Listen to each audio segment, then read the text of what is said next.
Hello বন্ধুরা, আজকে রান্না করব মাছ করলা আলু দিয়ে চচ্চড়ি। তো প্রথমে দেখতেই পাচ্ছেন মাছ ভেজে নিয়েছি, আর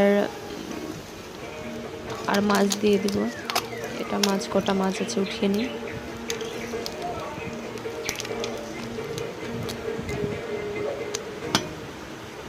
মাছ তোলা হয়ে গেছে।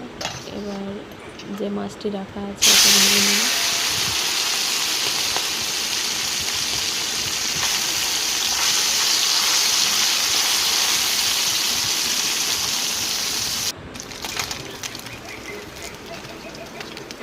তুলে নিয়েছি, ভাজা হয়ে গেছে লাল লাল করে। এবার দিয়ে দেবো মশলাটা তেল, আর দিয়ে দেবো মশলা। এখানে মশলাতে দিয়েছি সর্ষে বাটা, কাঁচা লঙ্কা বাটা, পেঁয়াজ, রসুন বাটা, তারপর লবণ হলুদ দিয়ে দেবো। তারপরে দিয়ে দেবো আলু করলা লম্বা লম্বা করে কেটে রেখেছি।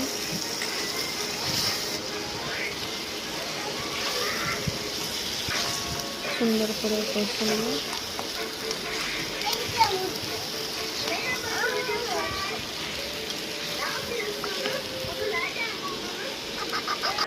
এবার দিয়ে দেবো পরিমাণ মতো জল। কষানো হয়ে গেছে।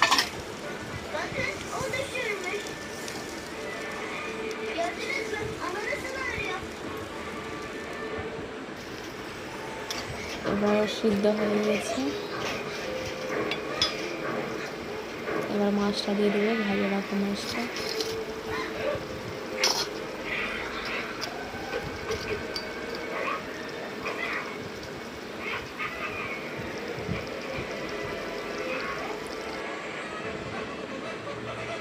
এবার দেখছেন মাছ হয়ে গেছে, কি সুন্দর, খেতেও দারুণ টেস্ট।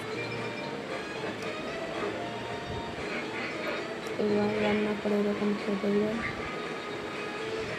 খুব টেস্ট হয়। Thank you.